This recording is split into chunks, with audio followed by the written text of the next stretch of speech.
go. I got to lean in. All right, everybody. Hello, hello. Thank you. It's time to lean in again Hey, with Sammy and Asia. How are y'all doing today? good. How are you? I'm tired. I want to go back to sleep. I want to wake up, Danny. But I don't know why. I've been asleep all weekend. Well, That's that's why. why. Oh, You That's got to be why. outside, okay? listen. Well, I hope everybody had a great Thanksgiving. And Sammy, I heard you cooked, and Ken told me it was great food. He had no other choice because that was the truth. Ooh, Well, with that being said, we can start off. So we pick up from last week's episode with Latrice and Letitia still having this conversation. Latrice says that she loves her friends and she loves them hard, and she was not referring to Letitia when she was talking about the Bells being her coworkers. Letitia says, "Well, I don't go out looking for any of this information, but this came out the blue, and Essie is the one who showed me the video." And she says the video bothered her because they had just talked and were referring to each other as more than friends. Letitia says that even when she brings it to Latrice, Latrice's reaction is always wrong. And Latrice tells Tisha that you know me, and Tisha says, "Yes, I do, but others don't, so they don't know that I'm not included in what you say, and it has me out here looking crazy." Tisha was hurt because she expected more from Latrice, and she mentions how all the girls want everyone to be held accountable.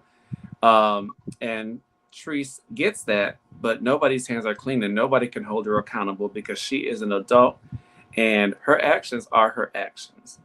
Tisha says that's the problem because she feels that Latrice doesn't care if her actions hurt her. Tisha tries to get her to look at things from a different way, that even if she felt that way, she could handle her differently. Treese owns that Letitia deserved better because they're close and takes accountability for that. They go back to the 9 to 5 comment, and Latrice says that when she said that comment, everyone started laughing. And I don't know if y'all peeped this, but in the flashback, Letitia's also nodding her head in agreement when Latrice made that comment. They agree to disagree on that subject, and they come to an agreement to come to each other with issues and not get upset when holding each other accountable. And I'm just going to include the next scene real quick because it was really small.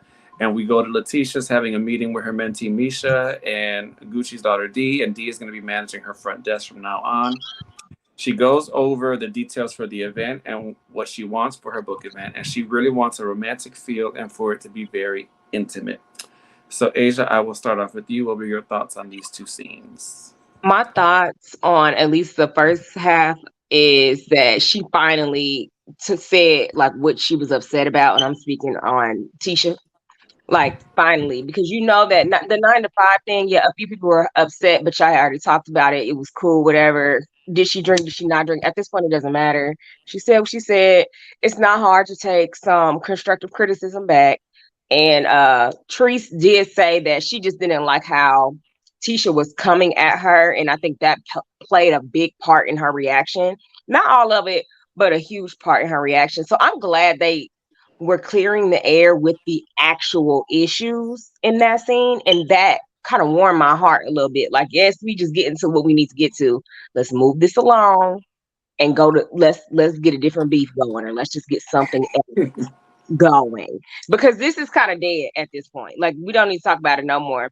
And I do like that Treese admitted that when she said the coworker thing that she had been drinking, and she was like pretty toasted in that interview when she doubled down. And I think when your inhibitions are all low and all that other stuff, and you just don't care anymore, you gonna say stuff like that. So Mm. at least that made a little bit more sense why she said, "Oh, these are my coworkers." It's still wrong. She still could have put her friend that she cares about so much. She could have like differentiated her from the rest of the Bells, but she didn't. It was because she was drunk, or she might feel that way. Honestly, who knows? Sam. Yeah. So correct me if I'm wrong, but haven't they had this like issue before, like in the previous season where Latrice grouped them together, but she told Letitia like, "I don't be speaking about you when I make those type of comments." I believe so. Yeah, I believe so too. So I don't know, but I agree with Asia. I was glad to see Letitia really just say this is what upset me because it was clear. They had already did the whole discussion behind the 9 to 5. She didn't care for it, but she wasn't as upset as she tried to paint it when she went to talk to her about the actual interview. That was her issue. Being that they've talked about it, I do hope they move forward, and I hope that Letitia does not allow Essie and Gucci or Maria or anybody else to just make her feel like she didn't do enough and that she needs to really just stay on Latrice. Let's go ahead and wrap that up and be done with it. And as far as the other scene, I mean, I don't really have anything else to say. Yeah. Yeah. Yeah. For me, I agree with y'all. It was nice to see, but it really went like water off a duck's back to me because as soon as Letitia finds out that Latrice tells Tambra about the group text message, it's going to all be for nothing. um, so moving on. So then we have Aikisha and Tambra, and I forgot Aikisha was part of the cast at this point, but we have Aikisha and Tambra meeting up for lunch to clear the air. And the conversation gets started off with Aikisha saying she don't have time for the drama. And Tambra said, she'd like to move on. And Tambra says, well, I thought we did. And Aikisha agrees, but there was also a lot of hurt feelings and unanswered questions. And she was really bothered because coming into this, Tambra actually was the only person that she knew. So they talk about a bit about the sistervention. And, Aikisha asks about the group text message issue. And Tambra says that she was never involved in any part of that. And she never said that. Aikisha asked her why would she let them make that up about her, and Tambra reminds her that in that moment she said it wasn't true. Aikisha asked, "Well, where did it come from?" And Tambra tells her how Latrice apologized and revealed to her that the lie started with Essie. I mean, with probably Essie too, but with Marie and Letitia. She gives it a play-by-play about how they conjured up the lie. And Tambra felt that Aikisha wouldn't have even believed them due to the history that they have. So that's kind of why she didn't even go into it again after she denied it initially. Aikisha is very happy to know that it isn't true because now she has a foundation that she can use to move forward with Tambra. She knows that Tisha has said things about her that aren't true, so she is leaning more towards believing Tambra. They then talk and catch up about, her and Damon. And Aikisha brings up time her voice has changed, and she noticed that the rodeo that Tambra spoke and sounded like a dude. She said her voice is normally high-pitched and sometimes annoying. And she says, I know y'all live together and y'all are having unprotected sex. And you may not be ready to tell the world, but I know. Sammy, your thoughts? So this goes back to not like what Asia said. Do you really feel, speaking on Latrice, do you really feel this way about Letitia as your homegirl or not? Because as soon as that happened, you went back and just spread all the information you could, and now you've given Tambra and Aikisha all this ammo to come at Latrice. That's your dog. You don't just go, one little issue like that, and then you just go and spread all your business. I can see why Aikisha was still hesitant to move forward with Tambra because it's that case where you've got a little bit of truth. They can take a lie and put it on in there, and now it's believable because Aikisha knows that she did make a remark towards Tambra about, are there no good-looking girls in Jackson or something along the line. So if Tambra knows she said that, then of course it's believable that you didn't went in and got with these girls and group me out of the text because why do they even know what we're talking about? So, and I do believe that's the reason why they did not put her in that text is because she made that remark. So, I don't think Tambra fought hard enough to clear her name with that. I was with Aikisha on that as well because hell, I believed it. I'm still trying to figure out what's the truth now because she didn't fight as hard. I thought it was cute that Aikisha was like, "Hey, girl, I see what's going on with you." That was really cute as far as her mentioning pregnancy. Because Tamra's voice is very annoying. So if something is going on with her voice, that's a flag. Somebody's gonna notice something going on. So I'm glad that has Aikisha, the one that she's the closest to or has known the longest, is the one that's saying, "Hey, you may not be ready, but you can go ahead and let me know who you are." Mm-hmm. Asia? I'm kind of with Tambra on it. Like, I don't spend all that time trying to clear my name up. You feel how you want to feel about me. I know who I am as a person. So I said what I said. I said I didn't do it. If you believe it or not, like that's on you. But the moment more, truth comes to light, like I kind of like I told you so. See, so I get where Tambra was coming from. Like, there's nothing else to say besides, like, I don't know what they're talking about. And then remember, we talked about it last week. Tambra said she was 99% sure she ain't say that. She wasn't a part of it. So she is messy. Something else was said, but it probably wasn't, oh, let's keep her out of this group chat. Um, So I'm glad they got to clear it. Even though I do like how Akeisha approached her saying, how am I supposed to really know what's going on if you don't defend yourself like that? You got to see what kind of position that puts me in. I really kind of don't. I don't like Akeisha like that. Actually, I don't like Akeisha in the like in the Belle Collective thing, but I do get where she was coming from with that, and I do like Akeisha's husband. I agree with Sammy. The pregnancy little shout out, like, girl, I already know. If you don't want to tell me, that's fine, but I know. I thought Hmm. that was cute too. And Timber was just like, I don't know what you're talking about. Yeah. You know, for me, I get where both of y'all are coming from because Asia, I'm with you. I don't want to explain myself too many times, but then Mhm. also like Sammy said, I don't think she still did enough because denying it in the moment when all those emotions are flying high, Akeisha probably didn't even hear her say, "No, I didn't do that." Like she probably don't even remember, hearing that. But I have to be honest, I don't know if I fully believe that Timber is cleared or not because I don't know who lying. Is Timber lying? Is Latrice lying? Because Latrice ain't had her hands clean either. Latrice could just be making this up too to throw them other girls back on, because she needs an ally. So I really don't know. I'm not ready to clear Timber just yet. Um, her and that voice, I'm not ready. They still on the um, docket. yeah, she's still on the docket. It's pending investigation still. We're just Not delaying. pending investigation. We got to continue the trial. Oh Lord. I'm not ready yet because I just don't believe everything that come out of Latrice's mouth, and I don't That's, believe everything that come out of Tambra's mouth either. So we'll see. that's not nice. Um, so now we have Tambra showing up to a gathering with her cousins and is bearing gifts to reveal her pregnancy to them. She tells them how they've always been there for her. One cousin gets emotional immediately. She just said, "Thank y'all for being there for me." And the other cousin already crying. And she wants to give them a gift of appreciation. So she hands out the gifts and tells them they got to open it together.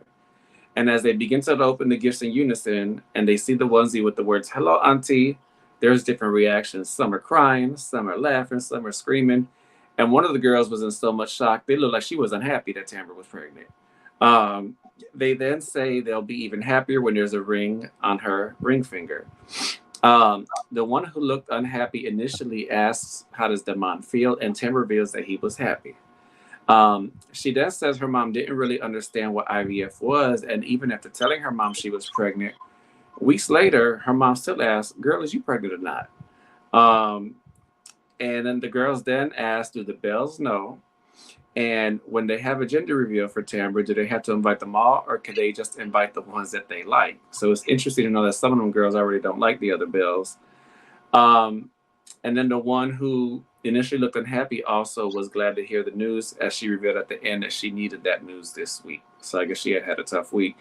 For me, before y'all get into it, I do have to say that it seems weird to me how many weeks span in between the airing of these scenes. Because on last week's episode, we had Tambra saying she hadn't told her parents yet. Now we have this episode, and from based on her conversation, her mom has already known for weeks before she tells the girls. When she makes the comment about, weeks later, her mom is asking about the IVF and, "Girl, is you really pregnant?" So it's just crazy to me how many weeks, span in between these episodes. And for us, it's just 1 week. Um, but I'll start off with you, Asia. I thought the scene was cute. I don't really have much to say. It just kind of goes back to the trust level that she has with the Bells. Does she really even like them anymore? Are they actually still friends anymore? Like I get not telling them yet and telling like your closer village first, but them finding out at a gender reveal party, like that's what you want. Like it just to me, that part is not. I'm trying to keep it close and safe because I don't know how everything's gonna go yet. It goes into petty territory when you take it that far in my head. Like now we're being petty with the who knows what and all the other stuff, and just instead of letting people celebrate this pregnancy with me now that I feel comfortable telling people. Interesting that Danny, you said had like some of them girls I don't like certain bells, and I think that they film a lot more with their other friends too. We just don't necessarily see it, or their other friends aren't mic'd up. So they know exactly how these girls are. I'm almost sure that they've interacted with them plenty of times to make statements like that. But it was Mhm. cute. I was happy. Yeah, it was cute. And even if they haven't interacted, I know that. Remember that Tamara had that one scene with her. Well, no, never. No, that was Akeisha, so that was not Tamara. So then, yeah, they may have interacted with them, or Tamara's going back and giving them, her the tea on certain things. The scene was cute. Like Danny said, the one cousin or sister, whoever she was, I would not have known that she was happy had she not said at the end that I needed this news, because she looked like she was just not on board with it. Mm. Um, the only thing I disagree when it comes to like her, like the petty territory, I think that she may just genuinely not feel comfortable around some of them, given that everything that's going on, or she may just genuinely not like them. So she's obligated to tell them due to filming with them. So hell, if I got to tell you, I ain't finna give you no special treatment. Come on to the party with everybody else, and you can find out that way. That's how I Yeah, think. yeah. I agree with both of you. I do think it's a combination. I do think there's some pettiness there, and then I also do think what you say, me, she's obligated to tell them, because I think if it was up to her, she wouldn't have to have an announcement to them at all, because she's not in a good space with any of them. As we see in the preview of the next episode, the only one that we see that she actually tells in person one on one is Akeisha. Um, but other than that, I don't see where the Bells should know, honestly, because if we're not in a good space, but also on the other side, I can't see any of the Bells, as messy as they are, not being happy for her either. I think people would all be happy at her being pregnant, because they'll probably be like, we don't got to see her no more. She gonna be busy and we got to hear that voice. Um, I had a But quick like she, question. What y'all think about that ring comment, like the marriage comment? it was telling. You can tell some of them are thinking, "What we doing the baby first?" It's probably what her mama was calling double checking. Are you sure you pregnant and not engaged? That's probably what that was. So, you right, because like for me also, they all seem like in that scene, I can tell they were not faking it. They are really, really close. Hmm. And some of them also seem to be on the more conservative, old-fashioned style way of doing things. So to them, it's happening a bit in reverse. But I think in Tambra's mind, I want a baby more than I want a man. So if this, I'm not getting married just for that. If I just had a baby and we don't be together, I'm cool with that. That's how I think she feels. and her clock is ticking too. They got to think about that. She don't have that much time. Especially with her surgeries and stuff and her health issues, she definitely don't have like, a woman could still have a baby in her 40s. I don't necessarily know that that would be possible for her. It's yeah. I agree with y'all. I'm like, I get wanting to be traditional, but I don't. I think everybody in general, or majority of people, are just not traditional, and it's really hard to put those KPIs around them. Like I just don't. She don't necessarily want to be. We don't really hear about their relationship being super close or like loving or them going on dates. We just heard about this baby. Like we keep hearing about this baby, so it's what she wants, and I feel like it kind of took away from her moment when they were like, "Yeah, but we'd be happier when you get that ring," and she was like, And you know what, Asia? Because I know you said this before. Like we don't really hear about them being very intimate, or really just liking each other.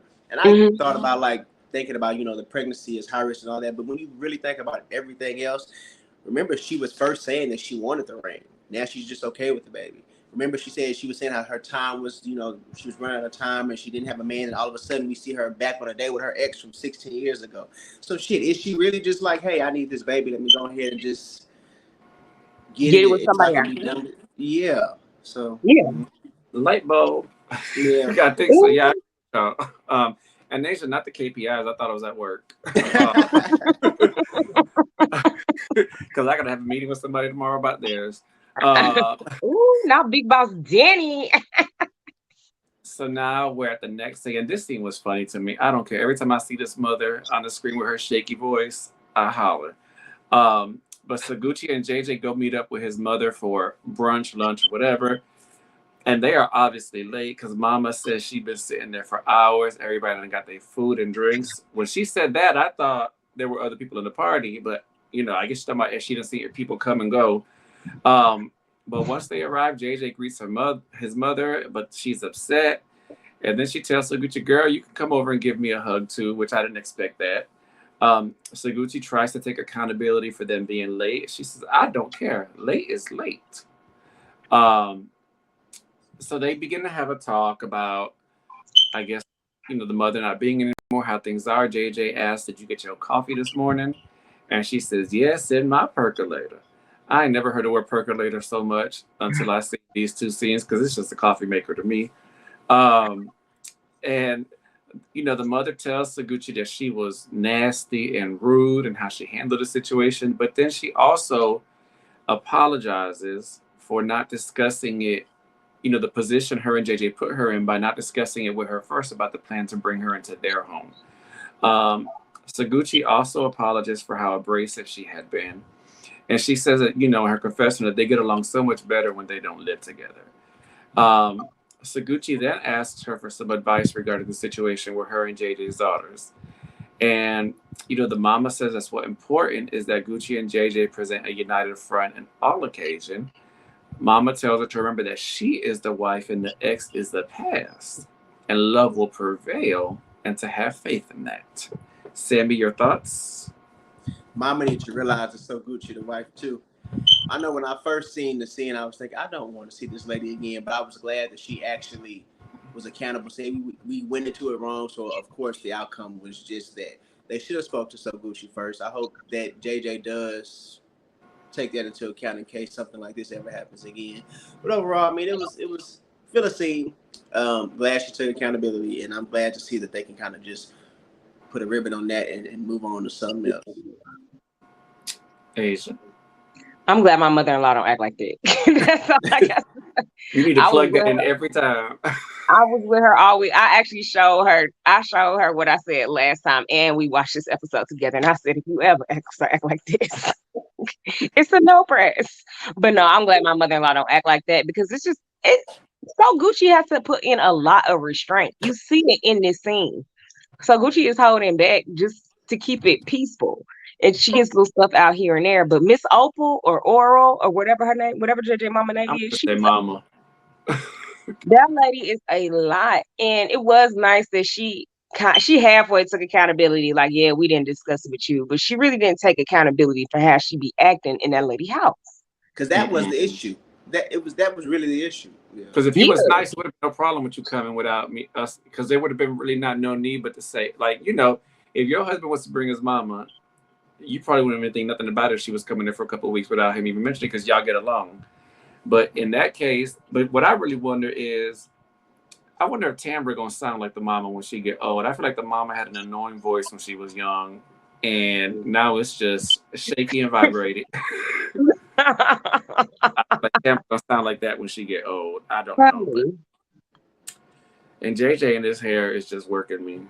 I'm sorry, y'all. I want Soguchi to take some scissors while he's asleep, and I want him to wake up with a little stub that he just got to go and get a fade or a bald head. Cause no sense to him. Oh my God, not Samson and Delilah. Then you Jesus. put them beads in his head. He ain't gonna have no choice after a while. All that glue or whatever he using. Yeah, them rhinestones he put in. I know he put that E6000 or Gorilla Glue. Probably still got them stones in now. It's 2027, and he's still gonna be wearing. Oh my God! That was a good year. That's why it's still there. That was a good year. So we're coming to Tambra and Damon are at a CPR class for infants. The instructor is showing them what to do and tells them how many times, to give compressions on the baby. And as Damon is giving compressions, his baby seems, all right. But as Tambra is giving her compressions, that baby is in yellow, then red, and baby, that infant would have died if it was hers, if it was real. But Tambra thinks she's doing okay, and Damon reminds her, girl, no, you had that red light on a lot. The instructor asks them how they feel, and Tambra admits that she could use some more classes. So they then, start talking a little bit alone, and Tambra tells him that she told her cousins. And Damon asks, well, why can you tell people and I can't? And Tambra says that she needed support from her village. And Damon says, well, have you ever thought that I needed support from my sister? And Damon says he feels some type of way about that. And Damon says the issue isn't that she is telling people, it's that it seems as Tamara doesn't want his family specifically being in the know. Um, he says the village can't just be her family, it has to include his as well. And she sees his point and agrees to, you know, tell his mom. But it was interesting to me how she said together. Like she didn't want him just telling his mom the news. She was like, we got to tell her together. Sammy, your thoughts on this scene? This just keep on pushing forward that Damon is simply a sperm donor for her. And hell, the way that her light was red and yellow, she would want his village to be a part because it seems like they know what's going on when it comes to taking care of the baby. She's. I mean, I get it, but she's being a little selfish. Like this man's child too. So let him go ahead and be excited and tell his family. I mean, I'm glad she agreed to it now. So, but they didn't tell her people together. But hey, whatever. Mm-hmm. Asia. I feel like women when they're pregnant, they just kind of do their own thing. They act how they want to act, and they feel like everything is about them. Like it's really hard to be considerate of the other person when you are carrying the baby because everything feels like it's on you. But she was eventually going to come to her senses because one, you don't want to take care of this baby by yourself, and you don't want just your family doing it. You need as many people as possible to hold that baby during Thanksgiving. So, with that being said, let them be happy so you can pass that baby around when it's time. Everybody needs a little part. And so I think she's starting to realize that. But I think most of it with her is just nerves, to be honest. And he's right. No, no, I agree with you about the nerves thing. I just feel like why doesn't she think that he has nerves about it too and needs some support? Because if you don't want him telling anybody, then you're the only person that could be his support. And how you gonna be that if you need support? So it's just like, it's unfair to him. But I do agree with Sammy 100%. This scene really reinforced that man's a sperm donor.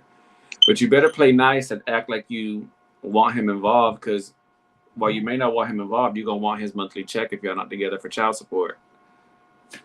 So, Or him to come pick his weekends up so mama can go out. yeah. Well, she gonna throw them to her parents, and she got 18 cousins that'll watch them, so she ain't worried about that part.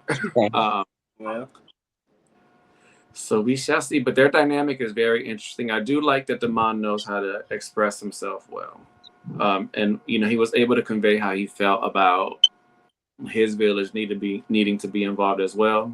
I pictured Glendale trying to have that conversation, and it would not have went the same. He don't.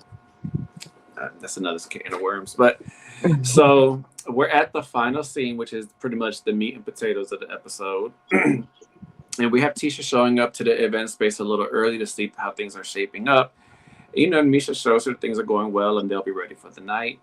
So as Tisha leaves, Misha gets a call from Glendale. He reveals that he needs her help because he has a surprise for Tisha.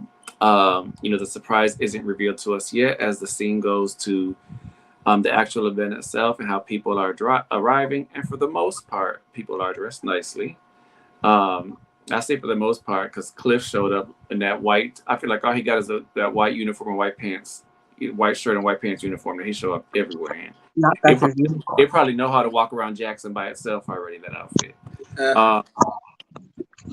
We see Tambra show up with Josh because Damon couldn't make it. Gucci arrives with JJ, and I don't know if y'all caught it, but she gave Treese the church pat on the back as a hug. It was very keep it moving. And then we see Keisha's there, Cliff and Latrice, and then we see Glenn and Tisha walk in. I think Glendale and Tisha look very nice. One could say that Glenn's little fur was tacky, but I think he looked nice in it. Tisha begins to talk and thank everyone for coming out, and the theme is couples night and goes into the importance of that and how it pertains to her and Glendale and what they used to do when they were in a very happy space. And of course, Miss Marie Monroe walks in late in the middle of Tisha speaking and stops the show with her entrance. And as we see, Essie is her date. Surprise, surprise, surprise, surprise. And then as I watched this, I noticed that Tisha, I don't know if y'all caught it, Tisha really isn't the best speaker herself. For all the classes and advice she wants to give, she is not the best speaker. So I was kind of glad when she introduced a poet to recite a poem for the group so I didn't have to hear her no more.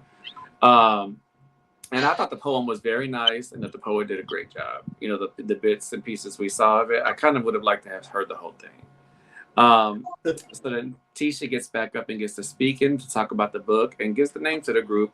And then she goes into what the book is about and that it's not just about side pieces winning, but how people demand so much from their relationships. She reveals that she wrote this book from a place of loneliness, but is sure to let everyone know that she's in a good place now. She reads an excerpt from the book and it reveals some intimate details about what her and Glenn went through. Um, Tisha then talks about, Tisha then says she wants to hear from Glenn. Glenn says he hopes that Marie and everyone else is really with the person they chose to be with, which I thought was hilarious. And Marie definitely clapped back, telling him that when his bed is cold, hers is warm. And Glenn says he is with the woman he wants to be with and wants to do something that shows his love. And the scene ends there, but we see a preview of him rapping in next week's episode, and the crowd does not look enthused. And I don't know if Letitia's crying out of being touched or embarrassment in that preview. So, yeah. Asia? I just want to say, so I have a question. Did Marie confirm her and Essie in that moment, or? I don't know if Essie was just her date in the sense that she don't have someone, just like, just like Tamber about Josh. Latrice didn't really confirm anything. I think she's still playing coy. Yeah, it's a lot. That was a lot. But this whole scene to me was funny. And I feel like at some point it's gonna get to some mess next episode. Maybe, maybe not. But I don't like the title of the book. I don't. I still quite don't understand what it's even about. But I guess Letitia Pierce Enterprises has to produce something besides brunches. So that's what we get. I don't really have much for this scene. I think Glenn Shade was on point. It was funny. Yep. Um, that's to be honest, that's about it. And I feel like everybody else is there to be messy, especially Aikisha and Willie. Like they are there to take notes and give us the rest of the season. Like, oh well, this event was trash too, or your plate was cold this go round, or I think that's why they were really there. Like they love going to Aikisha. They love going to Tisha's events to take notes, and I really think to rip it to the ground. Like I really think that was what it was. And you say you don't think she's a good speaker or she's not the best speaker. I don't agree, but I think she could use pointers like everybody else. She be giving me Loretta Devine when she talking. She just be sounding like Loretta Devine always sound like she out of breath. So that's what Letitia gave me. Like she just, I don't know if I it's think that's nerves. Yeah, it might be nerves this go around because at brunches she does sound better. So it might be nerves this time go around due to this being, she's releasing this event for her pamphlet that she released. So, and I say pamphlet, not book, because that thing looks so thin. Sammy. Yeah, y'all talking about y'all know how she is as a speaker. I was worried about her as a reader because she was having a little issues getting through that book. Wow. When she moved the cover or whatever that was, did she just write the name in a Sharpie on a piece of white paper? When she revealed, I think that's the cover. That's the cover. That's the logo. That's it. That's why I said pamphlet. Well, I'm with Age. I don't know what the book is about. Even from the excerpt she was reading, I was like, "What's are these your thoughts? Or did you get like other married couples to chime in? Because I didn't know what the hell she was talking about. I don't know what the book is about." Marie and Essie, congratulations, because at this point it's like I don't know how much more we could do of playing foolish, and the way Glenn keep tossing out stuff, you can tell he be pillow talking with his wife. So. I mean, allegedly, I don't want to, but yeah, I don't know what the book is about. I'm glad she's trying to do something, but like, what's the goal? And then are you and Glenn really in a good space? Because you was just telling him how he barely on a date. So what's the goal? Like, what are we doing? She's trying to do something, it looks like, for filming sake. And I don't know if the book was the right thing to do. Because what happened to the brunches around the world tour? Whatever, like, what's she supposed to be going to different places doing brunches? Latrice ruined that. I'm being okay, I was like, I'm being sarcastic. Did y'all catch Latrice when she was talking to Letitia at the beginning of the scene? She was about to tell her, "I know you're not saying I ruined it," when it was a whole lady I think she's going to say mention the not having good homes in Jackson, but they kind of edited that out. So yeah, that was kind of telling to And me at like I least. said, Marie ruined this event, walking in late and interrupting Tisha speaking. And Um, announcing too, Marie is here, Monroe is here. Girl, go sit hold down. her accountable. Go sit down. Um, but yeah, this thing was funny, interesting. I caught so much. I caught Latrice Shade in her confessional. Aikisha definitely was looking around with her nose tooted up, like, why am I at a two-top table? With this hotel luncheon, with this hotel banquet thing on, those are the tables that people usually stand at. They ain't really for sitting. The People stand standard, there yeah, the high their boys. drinks. Yeah. So why am I at this two top sitting down? My husband is big as hell. And and then I'm here, my elbow nearly on the other table. So I don't know where they held that event at, but it looked like a closet. Um, then maybe the girl was right about it not being big spaces in Jackson. I don't know. Yeah. But judging from this, I can see it. Maybe that's what she could afford. I see the wood paneling. The book cover looked like it was from 1965, and so did the space. So Samuel, with you, I don't understand the end goal for this book. I don't understand the purpose of it, because you say the title gives one thing, and it doesn't.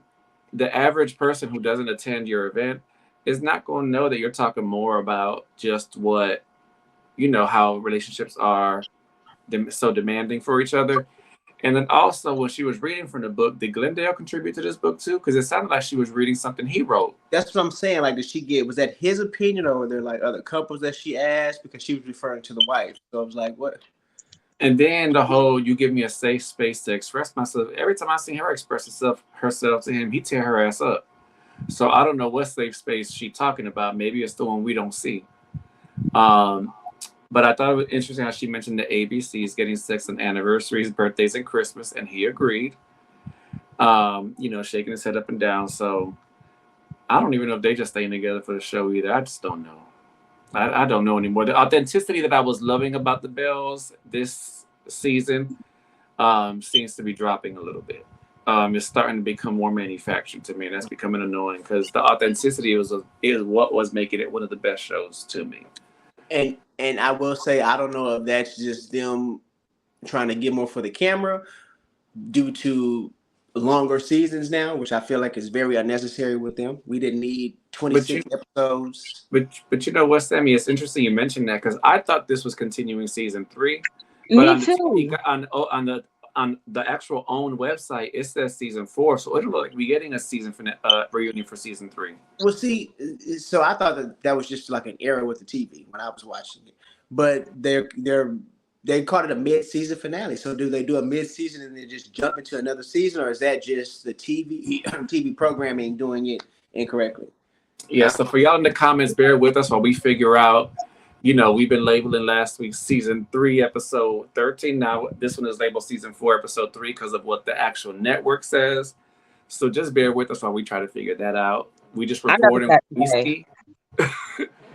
um That so threw yeah, me off. don't blame us. I do like the title of this episode. I thought it was cute. Nobel's Peace Prize. Um I thought that was cute and clever. But once again, we thank y'all for joining us and watching this review with us. We know y'all have plenty of other things y'all could be doing, but y'all come and watch us. And don't forget, Real Housewives of Potomac, Mondays at 8:30. Extended episode of Married to Medicine this week, so Sammy can finish getting his stuff out about Quad. The episode will air 30 minutes earlier. And then after those, the first 30 minutes will be dedicated to finishing up last week's episode, and then they'll do their normal review. I know Sammy has to be there to defend his girl because nobody else is going to be there. Mm-hmm. And then after that, we have Salt Lake City, Beverly Hills on Wednesday, and then Miami on Thursday, with doubling up with last week's episode and this one. So thank you, everybody. With that being said, I hope y'all have an amazing weekend, and we lean out. Good night.